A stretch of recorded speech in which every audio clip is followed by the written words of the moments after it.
¿Se puede visualizar, por favor? Sí, doctora. Muchas gracias.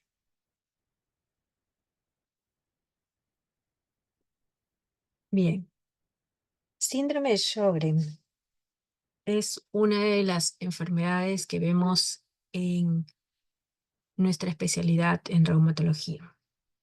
Desde épocas pasadas es una de las enfermedades que menos se le ha dado importancia, creyendo que no tenía implicancia sistémica o al tener síntomas de sequedad leves los pacientes porque no se conocía mucho de ella, entonces lo consideraban como una enfermedad que tenía síntomas localizados solamente. Se le conocía con el nombre por ese entonces, desde 1933, como epitelitis autoinmune. Y su nombre es debido a que el que se puso a estudiar primero, el doctor Heinrich Sjögren, fue el que determinó que varios de sus pacientes tenían estos síntomas de sequedad, pero lo determinó solamente, lo definió como una epitelitis autoinmune. Con el correr del tiempo, nuevas tecnologías, nuevas también estudios sobre todo y viendo más pacientes que presentan características similares, es que ya se ha visto de que es una de las enfermedades autoinmunes más frecuentes en la actualidad y sobre todo con mayor capacidad para provocar mala calidad de vida en nuestros pacientes. Se le conoce entonces como una enfermedad inflamatoria crónica, autoinmune, lentamente progresiva, tal cual refiero, que afecta principalmente glándulas salivales y lacrimales, como en forma de una disfunción de estas glándulas exocrinas con la propiedad de producir esta sequedad justamente a nivel oral y ocular. Más adelante vamos a ver que no solamente son los lugares que se presentan así, pueden estar asociados o no a, sobre todo, compromiso extraglandular o sistémico. Esto es el nuevo concepto de esta enfermedad de síndrome Sjögren. Hay que tener en cuenta de que no solamente el perfil de tener sequedad asociada a afectación general es lo que a los pacientes los limita, sino sobre todo la preocupación de poder tener una afectación y un riesgo incrementado de neoplasias hematológicas, la que se conoce principalmente como linfoma. Entonces, es importante este síndrome de Sjögren porque se presenta con mucha frecuencia, tiene una alta prevalencia en nuestra población adulta, 0.12%. Es una enfermedad que puede desencadenarse hasta la forma sistémica, tiene alto impacto en la calidad de vida de los pacientes, que sobre todo se quejan no solamente de la sequedad, sino sobre todo del síntoma general, que es la astenia, el dolor muscular intenso y la afectación sobre todo de la disponibilidad para su actividad normal, por lo cual se le considera un alto impacto en su calidad de vida. Tiene, al igual que la mayoría de nuestras enfermedades de la especialidad, un tratamiento multidisciplinario. En la epidemiología, debemos decir que esta es una enfermedad frecuente. Sí, de acuerdo a cada lugar donde se desempeña, sobre todo en nuestra zona, en nuestra región, en América Latina es 1 de cada 400 personas que pueden estar presentando este síndrome. Su incidencia global de 3 a 11 casos por cada 100.000 habitantes, su prevalencia también relativamente alta, de 0.01 a 0.72. Se da, al igual que la mayoría de enfermedades en reumato, se da más frecuente en mujeres, casi el 95%. Por cada 10 mujeres, solamente un varón puede ser afectado. Y si es en el varón, lo que predomina más bien es la afectación ocular que puede llegar a ser severa. En cuanto a la presentación en razas, es la raza negra la que desarrolla un compromiso sistémico mucho más intenso. Y a nivel de la población asiática, lo que se ve más es una menor frecuencia más bien de sequedad. La edad de presentación más habitual es entre los 40 y los 60 años. Pero también debemos tener en cuenta que el fenotipo de esta enfermedad está relacionada con la edad. Mientras más joven es, se desarrolla más a nivel de la afectación de las sequedad de las glándulas exócrinas y la presentación además elevada de los anticuerpos que ya vamos a ver característicos de esta enfermedad. Y mientras más edad se tiene, más bien lo que se va a desarrollar más va a ser las manifestaciones relacionadas a la enfermedad pulmonar. O sea, va a ser mayor en personas mayores una afectación de una enfermedad pulmonar intersticial, o también va a ser mayor también la afectación a nivel articular y musculoesquelético. La clasificación es simple, primaria, secundaria, en donde la primaria solamente existen las manifestaciones de sequedad, mientras que en la secundaria sí debemos tener en cuenta que hay otras enfermedades autoinmunitarias sistémicas que pueden estar asociadas y de las cuales apenas tengamos una presentación o una sospecha de síndrome de Sjögren, lo debemos pensar ante una artritis reumatoide, un lupus eritematoso sistémico, miopatías inflamatorias, el mismo síndrome antifosfolípido, las mismas vasculitis o espondiloartropatías seronegativas, la enfermedad del Still o otras enfermedades que no son necesariamente de reumatología, como son una muy frecuente, la tiroiditis autoinmune o de Hashimoto,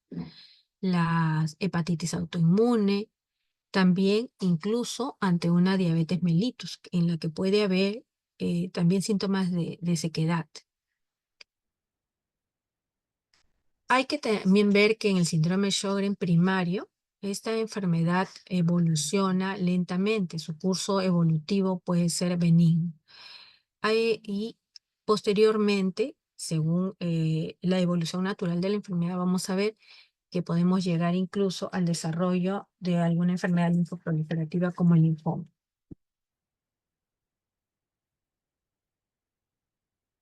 Entre síntomas de Sjögren primario y síntomas de Sjögren secundario, vamos a encontrar que en el Sjögren primario tenemos hasta menos del 10% de una complicación, que esto es lo que más importa a los pacientes, una transformación linfomatosa maligna.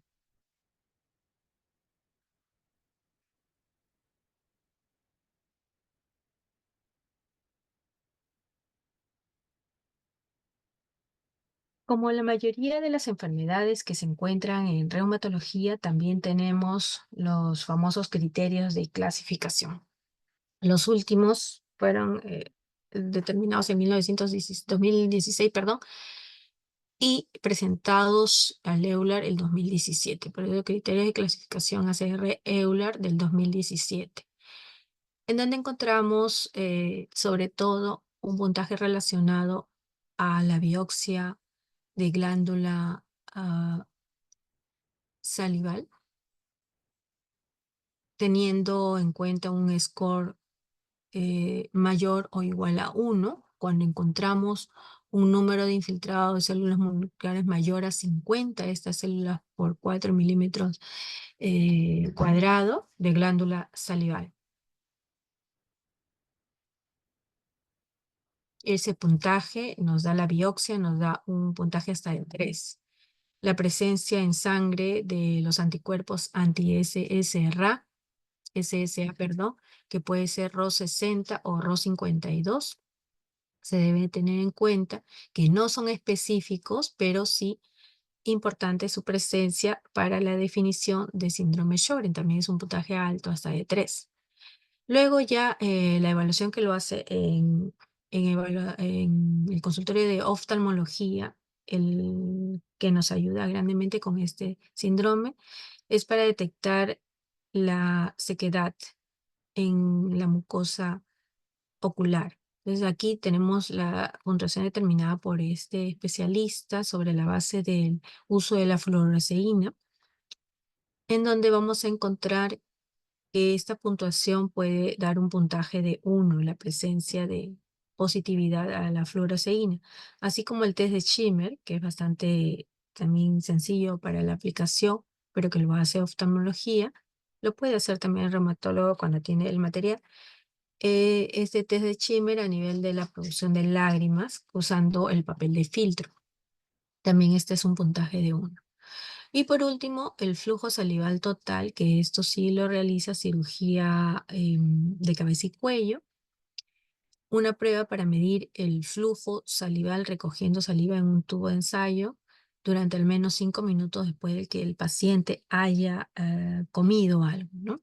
Sobre todo algo que le haya producido bastante producción de saliva, como es algo ácido o algo también picante, ¿no? Entonces este le da un puntaje de 1. Al tener ya una valoración de 4 o más de 4, le podemos dar la positividad para la presentación de este síndrome de Sjögren.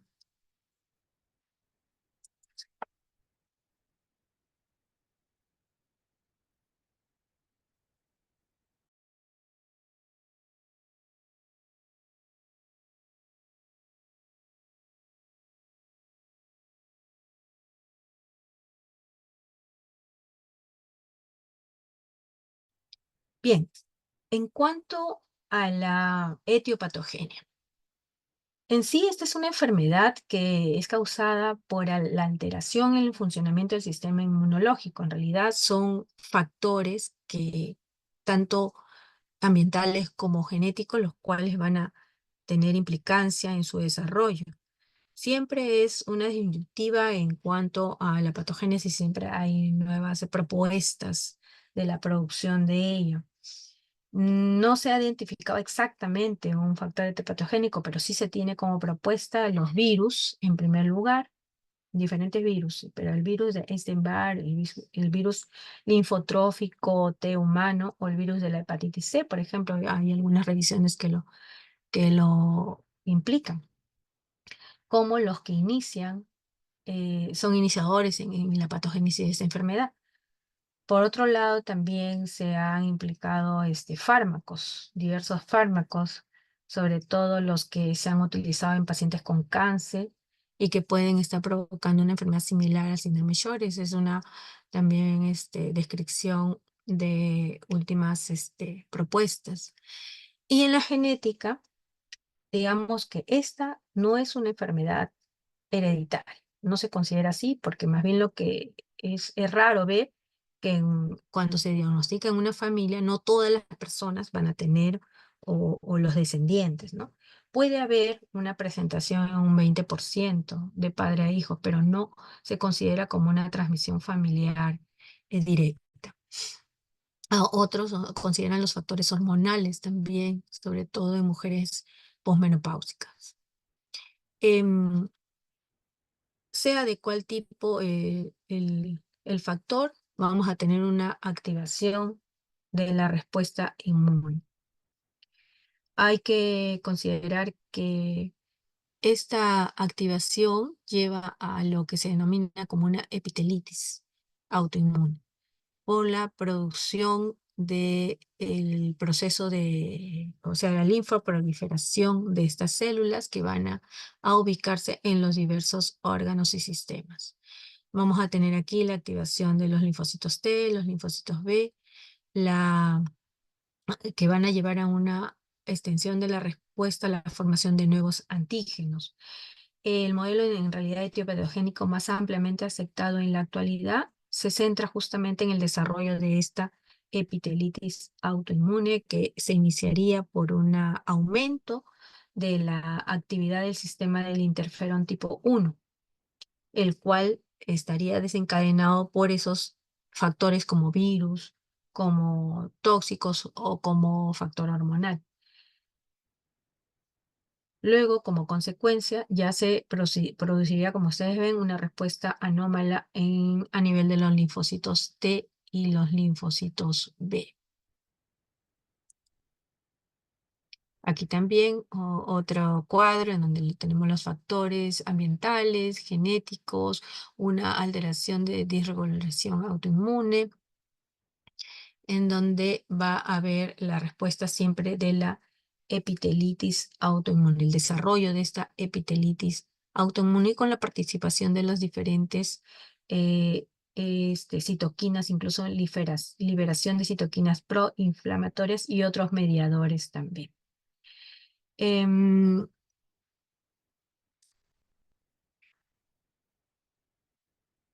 Bien, hay que tener en cuenta que este síndrome de Sjögren no siempre está solo, o sea, no siempre se presenta como primario. En la mayoría de pacientes vamos a tener un síndrome de Sjögren secundario, o sea, una poliautoinmunidad. ¿Por qué? Porque les había referido que hay otros síntomas en los cuales, si se presentan primero, debemos sospechar la presencia más bien del síndrome de Sjögren. La artritis y el lupus son dos de nuestras enfermedades que son bastante frecuentes ir acompañadas de este síndrome Sjögren. Entonces, por lo tanto, hay que tener en cuenta algunas características. Por ejemplo, en el caso de la artritis reumatoide, tenemos un paciente con compromiso articular, pero cuando éste no tiene tanta erosión, se ha visto según estudios, o de tantas imágenes radiológicas con afectación a pesar del número de años que lleva presentando el paciente artritis reumatoide, hemos visto la presentación de más del 50% de una asociación con síndrome Sjögren. Por lo otro lado, también el lupus, cuando tiene más bien menos expresión de las manifestaciones lúpicas y más bien predominio de síntomas secos, también puede estar asociado a este síndrome de Sjögren y se ha visto que hay incluso un mejor pronóstico en general para este paciente que generalmente lo presenta en una edad más temprana, entre los 20 y los 40 años. Por otro lado, también tenemos que se pueden presentar con la tiroiditis de Hashimoto, como una de las enfermedades órgano específicas más frecuentes que presentan estos pacientes asociado al síndrome de Sjögren. Otras también enfermedades como la esclerosis sistémica, esta sí va más relacionada con compromiso de pulmonar a nivel en forma de fibrosis pulmonar. Entonces, ese síndrome de Sjögren ya secundario no va solamente con las enfermedades de presentación del sistema de nuestra especialidad de reumatología, sino también con otras enfermedades autoinmunes.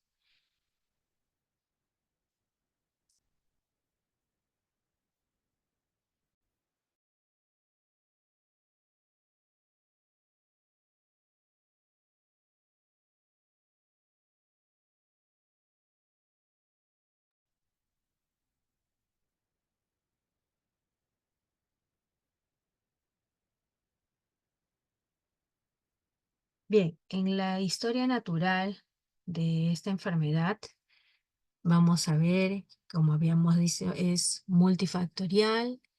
Tenemos la presencia no solamente de factores genéticos, como los HLA, sino también con factores ambientales que se consideran los virus, se consideran tóxicos o medicamentos, se considera el factor endocrino y los cuales van a llevar a la pérdida de una tolerancia inmunológica. Se ha visto que la mayor susceptibilidad es en el género femenino. Hay formación de autoanticuerpos anti-SSA, anti-SSB, con la presentación de una cialodenitis linfocítica focal o también conocida como una epitelitis autoinmune, y lleva a la formación, con la participación de citoquinas proinflamatorias, a la generación del síndrome Sjögren con la presentación de la alteración de los síntomas, sobre todo de sequedad a nivel oral y a nivel ocular, aparte de síntomas generales, como habíamos referido, ¿no? Esto incluso hay que tener en cuenta que en la historia general puede llegar, en la historia natural, perdón, puede desencadenarse ya en un infiltrado posterior linfomatoso con la formación o desarrollo posterior de un linfoma no Hodgkin, ¿no?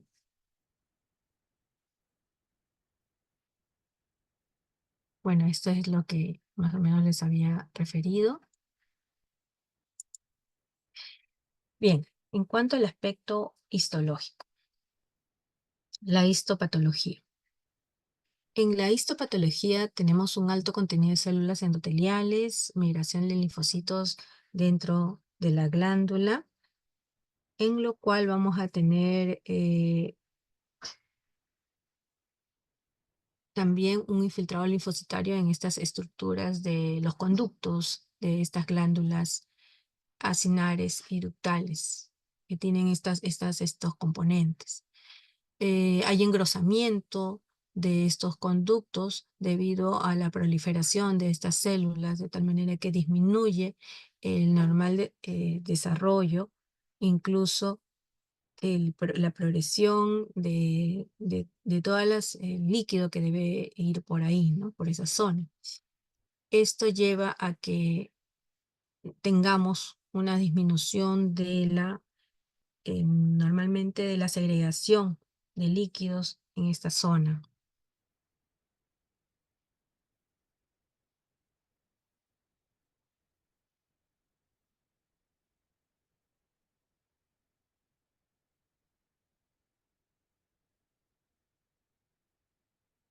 Los síntomas más conocidos son los de sequedad. Entonces vamos a ver, nuestros pacientes se van a quejar de que se atragantan, sobre todo en forma más específica, que tienen una boca seca, que tienen dificultad para pasar los alimentos, que terminan en atragantarse, incluso les lleva a incluso alterar su forma de hablar, según refieren algunos pacientes.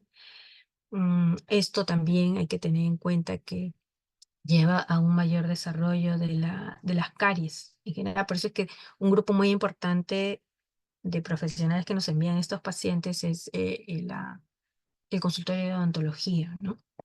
Aparte del consultorio de oftalmología. Los pacientes también al definir la falta de lágrimas lo refieren como la sensación de arenilla en los ojos o la picazón en los ojos, como que tienen algo, algún cuerpo extraño, pero que no lo encuentran, ¿no? Además, al producirse esta picazón también vienen con enrojecimiento de las conjuntivas. Entonces, esos son los principales síntomas. Pero la sequedad no solamente se da en esos niveles, sino también tenemos sequedad a nivel del tracto respiratorio superior. Muchos pacientes denotan sangrado cuando se suena en la nariz, denotan también en la mañana cambian su forma o su tono de voz por sequedad de la orofaringe. Hay más lesiones a nivel de piel, bastante prurito a nivel de la piel, sequedad de la piel, y sequedad también en otros lugares como la vagina. Entonces, estos síntomas son de gran dificultad y molestia para la calidad de vida de nuestros pacientes.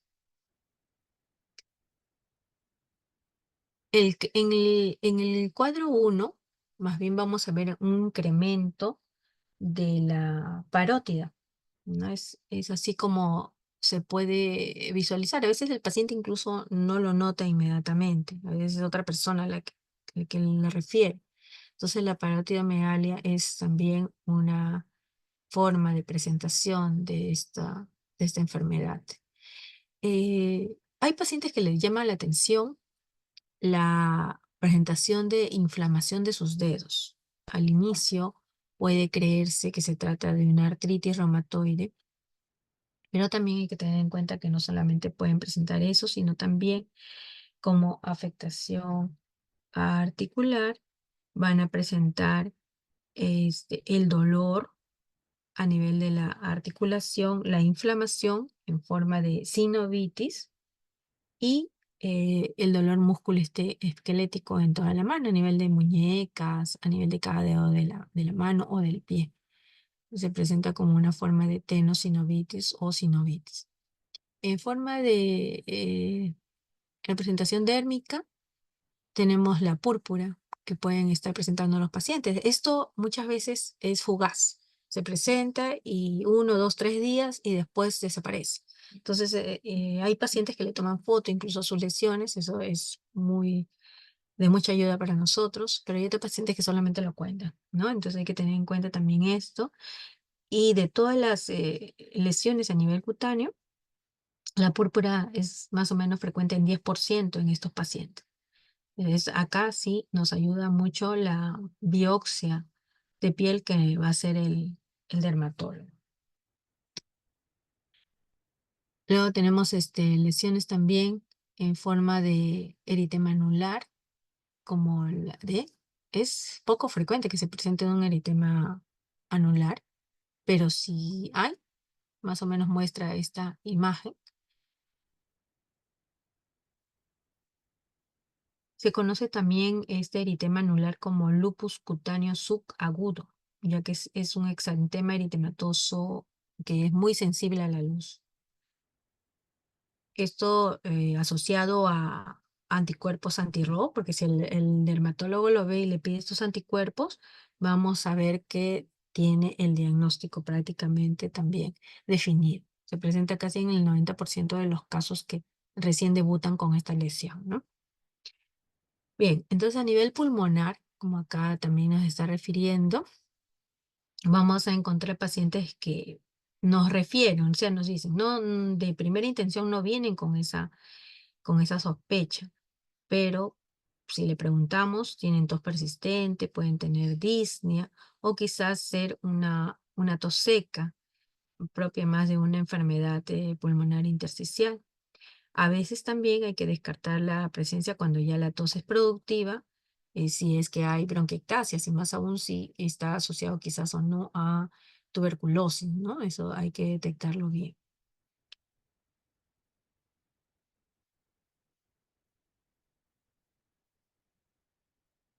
A nivel del sistema nervioso central, vamos a encontrar la afectación es bastante menor, mm, más que todo menos del 2% según alguna literatura, en donde puede haber alteración de los nervios craneales o la llamada meningitis aséptica.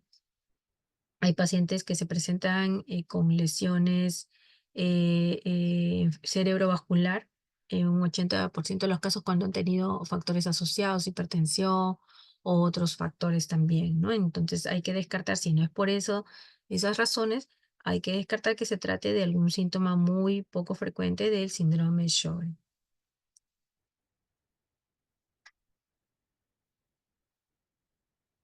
Como afectación del sistema nervioso periférico, hay que también suponer que puede haber, aunque poco frecuente, una neuropatía periférica o una neuropatía axonal, que es un poquito más frecuente que la periférica.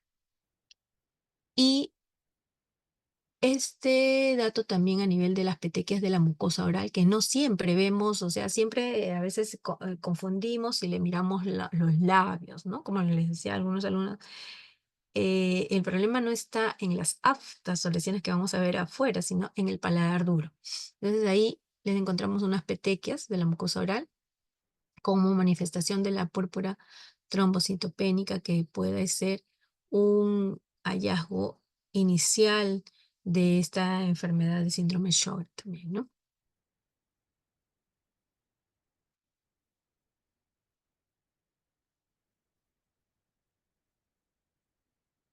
A nivel articular vamos a encontrar también una artritis no erosiva más bien, como artropatía tipo Yakut, que se presenta en el síndrome Sjögren. Con ese tipo Yakut quiere decir que este paciente presenta deformidad, pero es reductible. Usted mueve o se pone una férula y su mano inmediatamente se endereza. Entonces ahí tenemos la diferenciación con sí una artritis deformante, en donde a pesar de que movamos las articulaciones, no la vamos a desviar de su presentación que ya tiene el paciente, ¿no?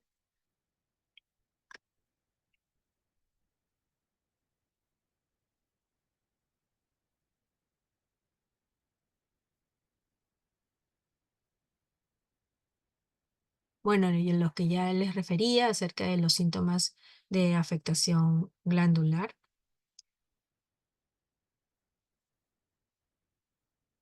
afectación general, que algo de que sí se refiere acá mucho los pacientes, es el dolor musculoesquelético. Muchos pacientes dicen, pero me duele mucho, tengo mucha fatiga, no me quiero levantar en la mañana, me duelen los músculos, ya no es la articulación, sino son los músculos de huesos largos, a nivel de muslo, a nivel de pantorrilla, a nivel de antebrazos.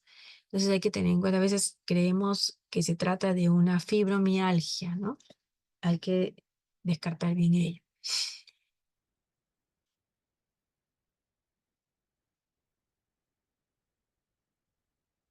A nivel renal, lo que sí hay que referir, según la literatura, la acidosis tubular renal distal es lo más predominante.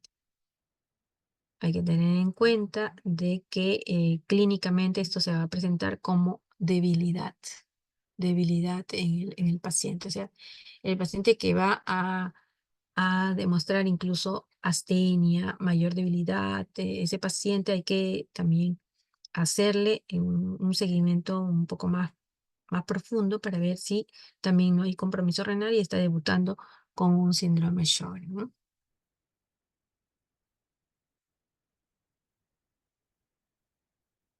A nivel cutáneo, lo que les había referido, el lupus cutáneo subagudo, como eritema anular.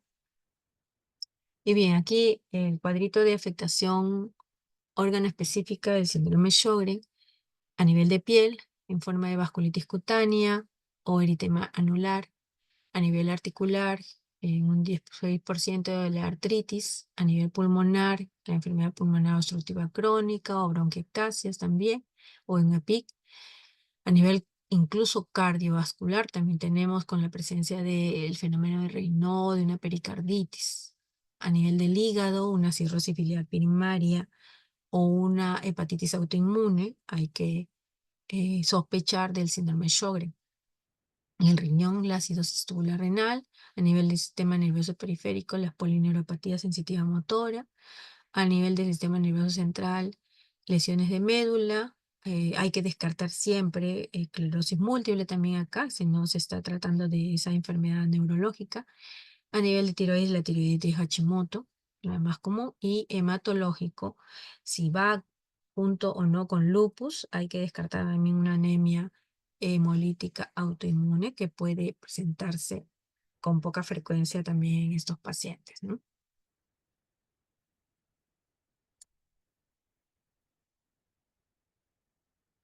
Aquí una base de 6 estudios en donde coinciden, sobre todo los subrayados en amarillo, la presentación en el sexo femenino, los síntomas de sequedad oral, sobre todo, de sequedad a nivel ocular también, la presentación del test ocular, sobre todo el test de Schimmer alterado, la biopsia de glándula salival también en la mayoría de ellos con positividad en su respuesta, la presentación sobre todo de los anticuerpos anti-SSA, anti-SSB también presentes.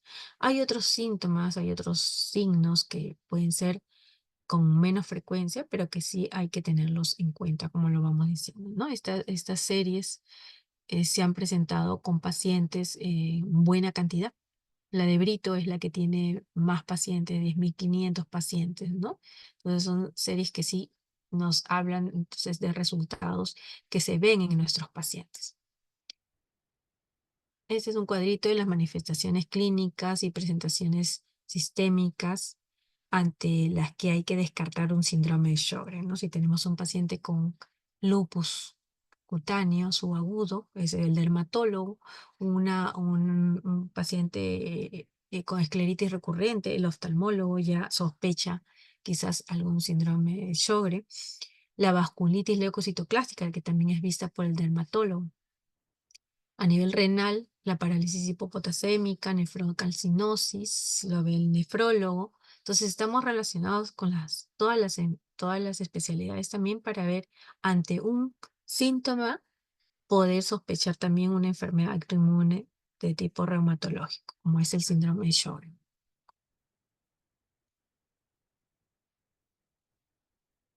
Y estas son las enfermedades, también les había referido, las enfermedades sistémicas y específicas que nos pueden hacer suponer que estamos también asociados con un síndrome de Sjögren si se está presentando alguno de los síntomas de esto, ¿no?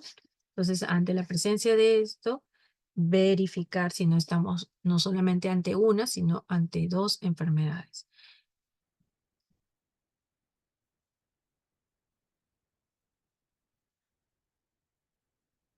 Para las pruebas diagnósticas, para el estudio de glándulas salivales y lacrimales, utilizan esta tasa de flujo salival que lo hace cirugía de cabeza y cuello para poder determinar bien la presentación y el resultado, positivo o no, que nos lleve a pensar o sospechar este diagnóstico. La ecografía de parótidas, una gamografía salival, el test de Schimmer también, y las tinciones con fluoresceína. Entonces, estas son las pruebas diagnósticas para nuestros estudios de glándulas salivales y lacrimales. Y esto a nivel de las otras especialidades, ¿no? Esto no lo manejamos directamente nosotros. Un fluxograma en donde hay que tener preguntas iniciales al paciente, síntomas de ojos secos, sensación de cuerpo extraño, el uso muchas veces, a veces el paciente no lo sabe, usa lágrimas artificiales desde antes, pero no sabe que podemos estar sospechando de un síndrome de Sjögren. Síntomas orales ante la boca seca, ante una tumefacción parotidia, ante la necesidad intensa de beber líquidos también para al comer sólidos. Entonces esto nos lleva a pensar o no en esta enfermedad. La presentación importante inicial de estos autoanticuerpos, hay que tener en cuenta también en qué laboratorios se realizan, porque muchas veces los laboratorios no son tan seguros y al paciente le dan un falso diagnóstico.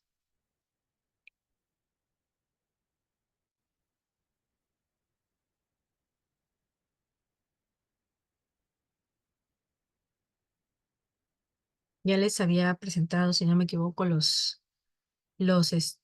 criterios de ACR-EULAR, ¿no? Para ello, requisitos previos, ¿no? Todas estas ausencias, estas enfermedades que no puedan estar siendo causante de algún problema diferente, ¿no?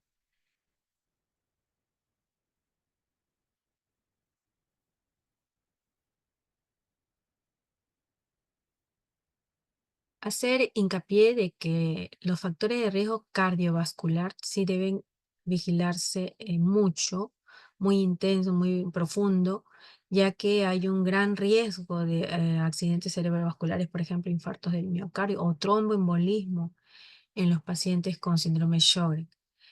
Esta, que antes era considerada una enfermedad sin importancia, inespecífica, se ha visto según los estudios que más bien puede llegar a ser una enfermedad grave que pueda acabar incluso en complicaciones bastante incapacitantes para el paciente y que puedan ser causa de su muerte incluso.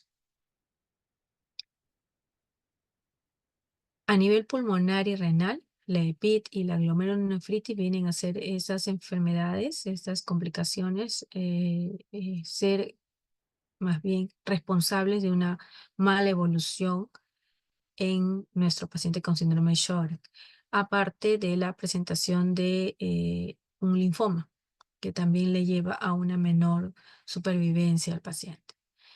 La presencia además también de alteraciones inmunológicas relacionadas con las crioglobulinas, que son unas proteínas que se encuentran al frío, vamos a encontrar acá se puede obtener ese examen en ROE.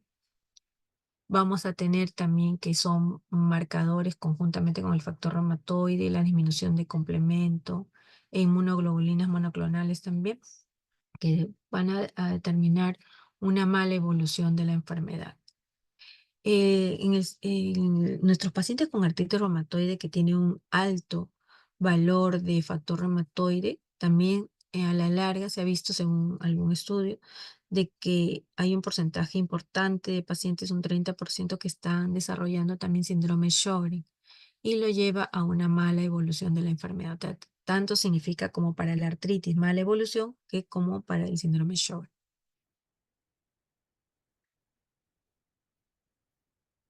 Hay que tener en cuenta, mientras más temprano detectemos la enfermedad, es importante un tratamiento agresivo, intenso, para poder disminuir la mortalidad.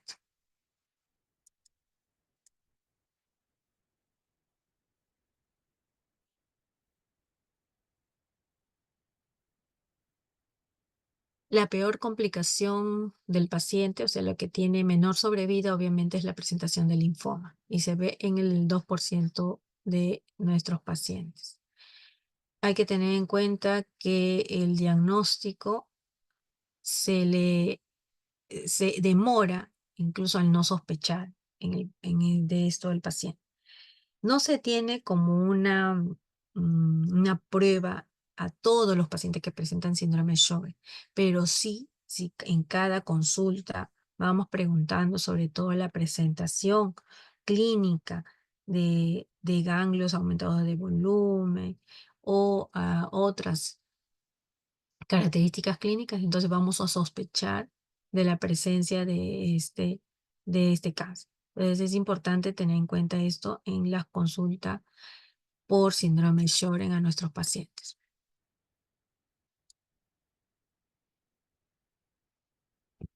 Lo que sí le hacemos al paciente también, siempre, es los controles hematológicos y de los marcadores inmunológicos.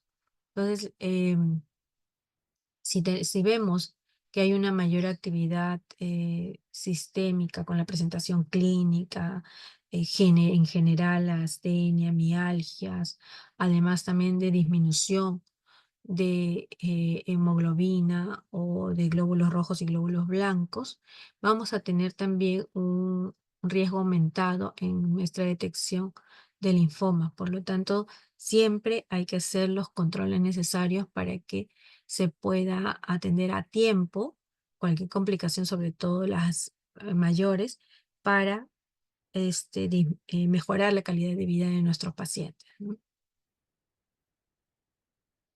Siempre con cabeza y cuello también se ve la posibilidad de un desarrollo de un cáncer de tiroides, cáncer de labio, entonces, o incluso cáncer de estómago, la sospecha de ello. Los controles no solamente son al inicio con cabeza y cuello cuando se va a hacer la biopsia, sino también para posteriormente 3 a 6 meses que puedan detectar la presencia de algún otro factor que nos esté mostrando el inicio de otra neoplasia, ¿no? Bien, entonces vemos pues que con todas estas características clínicas que sabemos de nuestros pacientes con síndrome Sjögren, vamos a llevar a un tratamiento en forma más temprana. Em,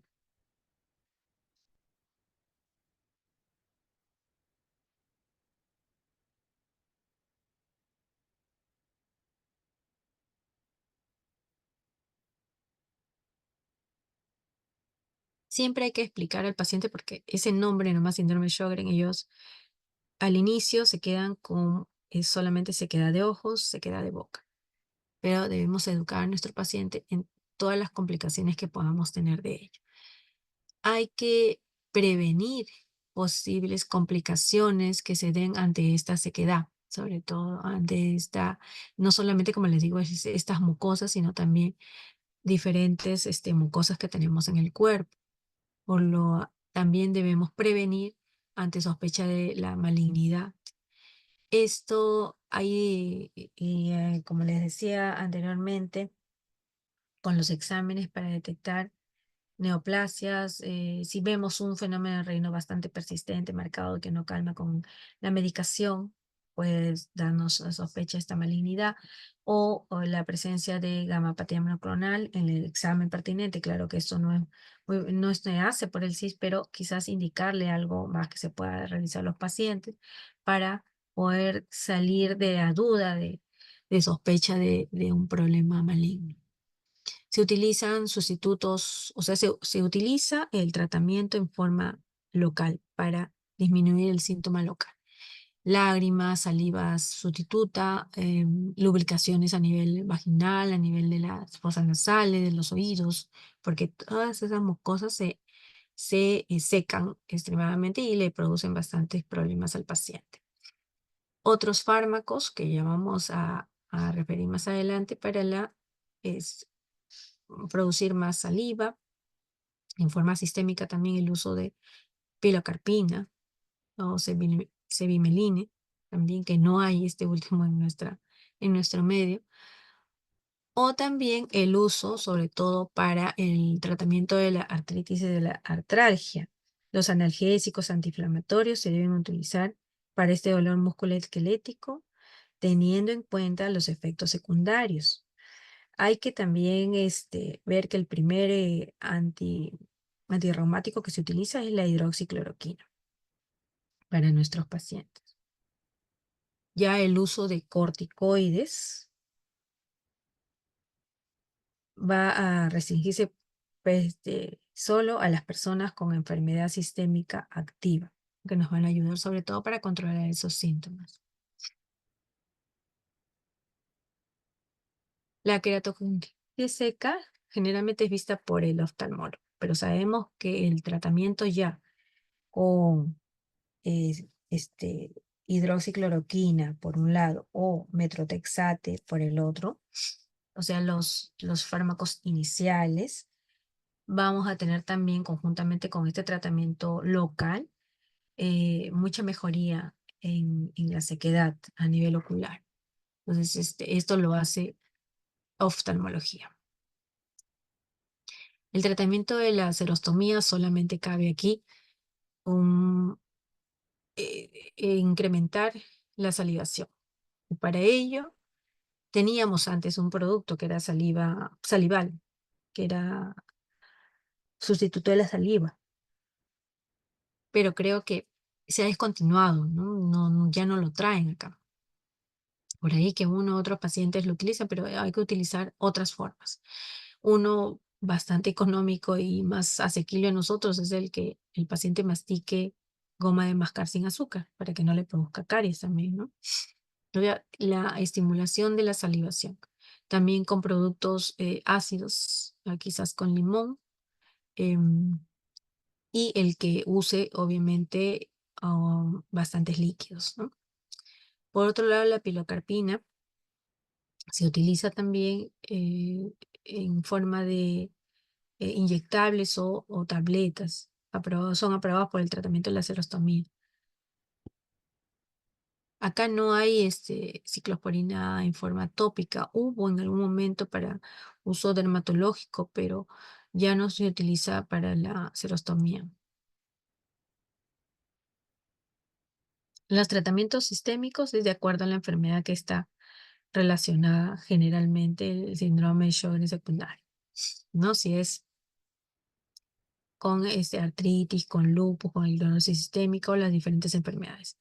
Ahora, el enfoque terapéutico de la síndrome de Sjögren es similar al del lupus. Ya se utiliza el antipalúdico, que es la hidroxicloroquina. Seguido además también de corticoide, puede utilizarse dosis de 5 miligramos por día, no por kilo de peso, pero hay que considerarse como una opción de primera línea, sobre todo si el paciente ya presenta una enfermedad sistémica activa. En caso de que solamente sean síntomas locales de sequedad, entonces ahí solamente se tratará con el antirreumático. Ya se utiliza el glucocorticoide en caso de que haya una actividad de la de todos los síntomas sistémicos, ¿no? Se puede llegar a utilizar 5 miligramos o hasta una dosis de 0,5 miligramos por kilo de peso por día. O sea, si es un paciente de 60 kilos, la mitad, o sea, 30 miligramos al día, ¿no?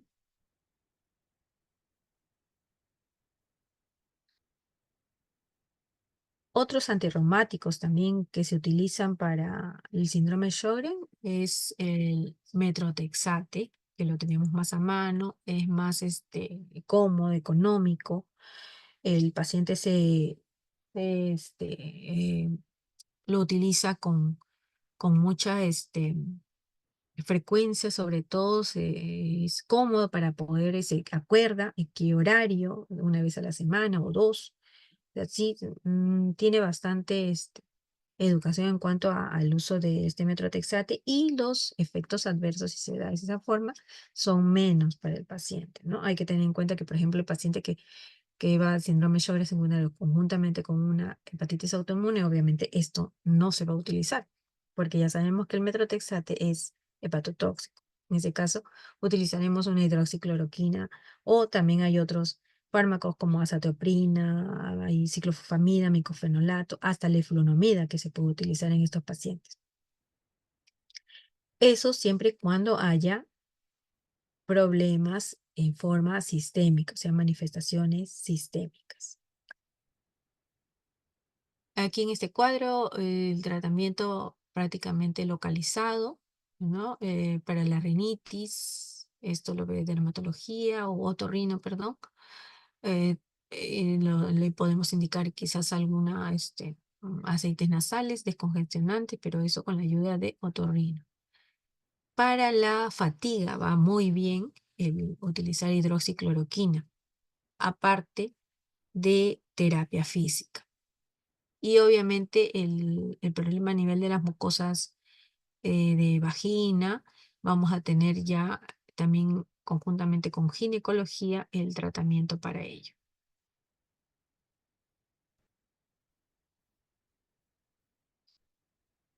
Para la artritis, aparte de la hidroxicloroquina, vamos a tener en cuenta los AINES o los corticoides orales a bajas dosis, con la terapia física también necesaria. Para la neumopatía intersticial, utilizamos, aparte del corticoide, en primera línea azatioprina o ciclofosfamida podemos utilizar también.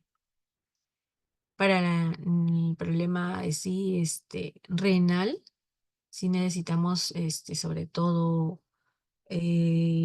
tratamiento conjunto con nefrología, si es que hay algún problema ácido básico en nuestros pacientes, ¿no?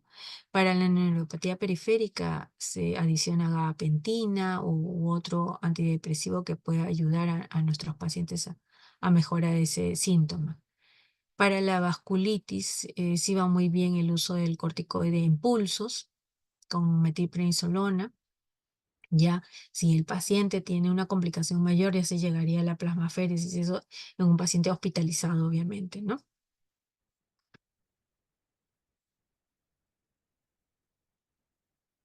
Las nuevas terapias hablan de la cevimelina, ¿no? No lo tenemos acá, pero lo que ayuda sobre todo es a mejorar el aumento, el incremento de la saliva, y mejora incluso también la queratoconjuntivitis seca, ¿no?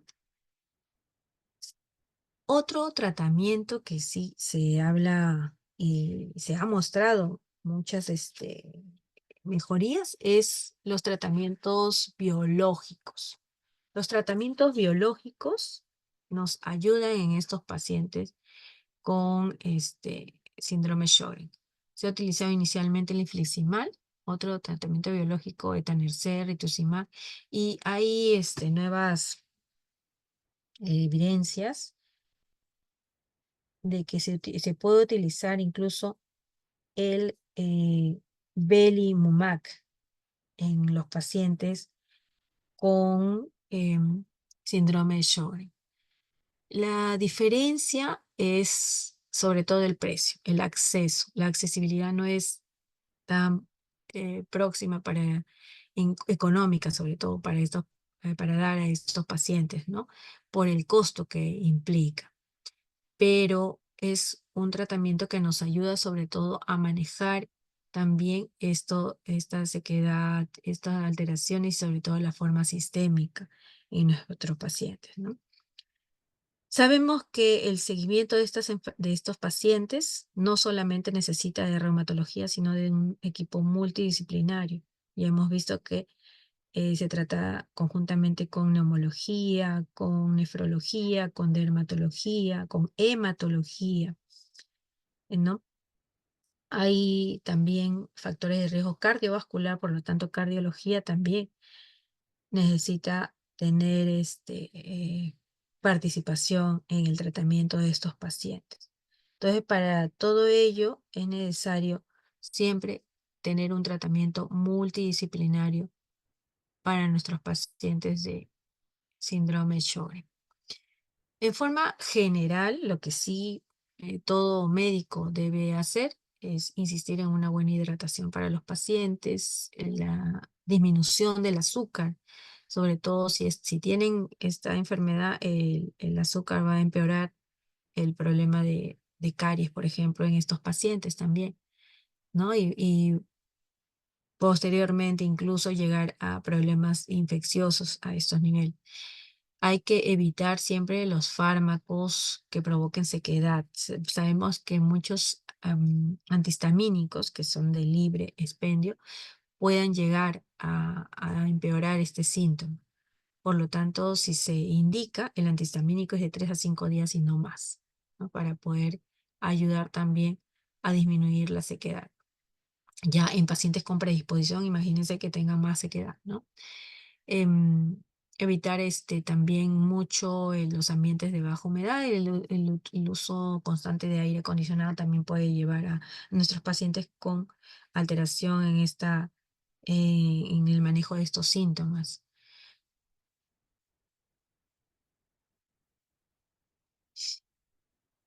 Cuando nuestros pacientes, según la historia natural y la función granular, va a tener como predictores de linfomas, ¿no? Como desarrollo de este linfoma.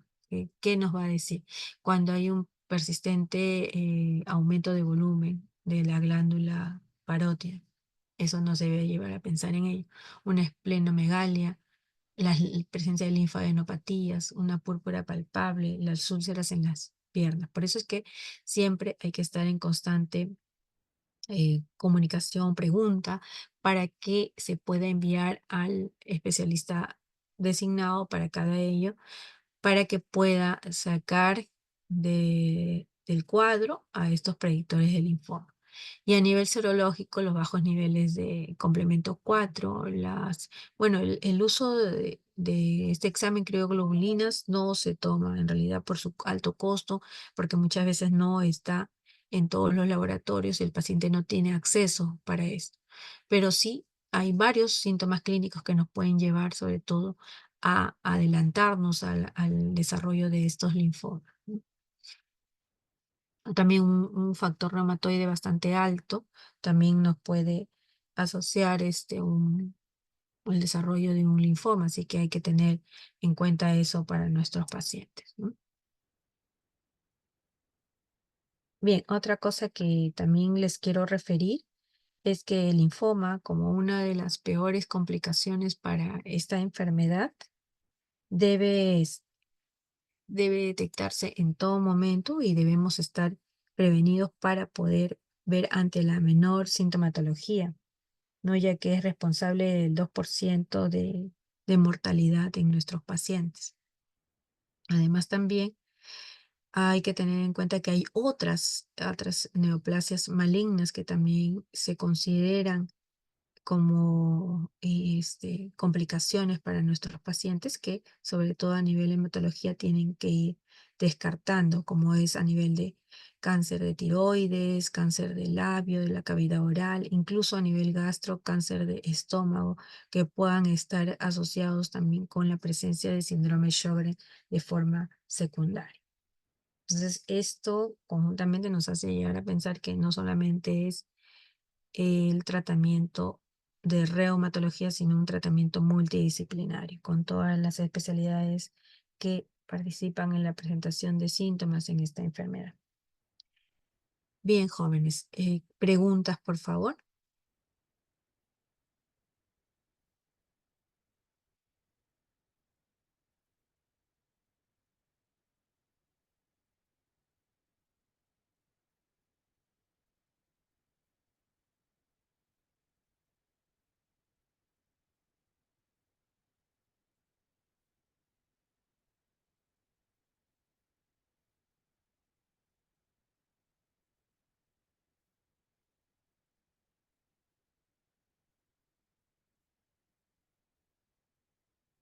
¿Preguntas, jóvenes? Todo claro, doctora. Una Gracias. preguntita, ¿a qué se refiere esa forma que han incluido en el chat? No, no sé de qué se trata. Doctora, Es el link es de el post asistencia. de asistencia. Ah, ya, el doctor creo que Sí, les manda eso, ¿verdad? El sí, sí, doctor, doctora. Ah, ya, ya, ya.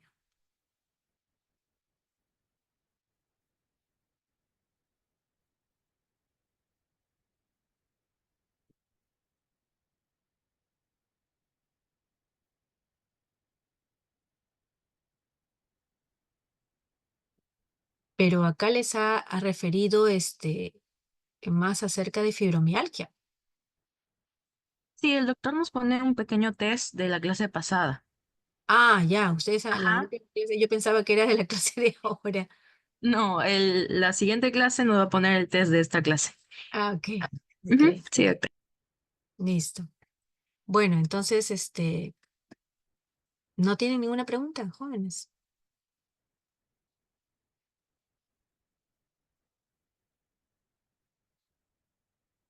Todo claro, doctora. Bien. ¿Usted es la delegada?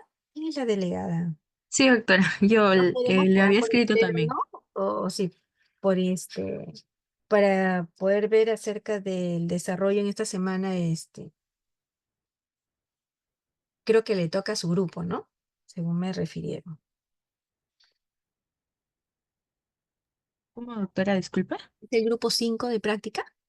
Ah, no, es la delegada Yo general. soy la delegada general, sí, sí, sí. Discúlpame. No se Entonces, preocupe, por favor, doctora.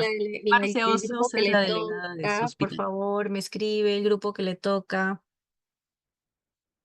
El grupo 5, si no me Sí, equivoco, es. doctora, las rotaciones son hasta el día martes. Le voy ¿Perdón? a enviar el cronograma. Las rotaciones son hasta el día martes. De todas maneras, le envío el cronograma por WhatsApp.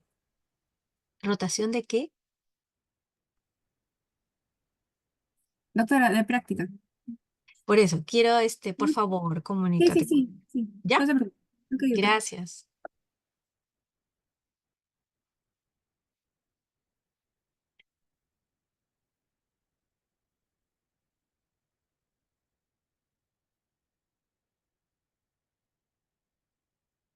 Gracias, doctora. Ya, gracias. Gracias, doctora. Gracias. Gracias, doctora. Hasta luego. Cuídese. Gracias, doctora. Cuídese.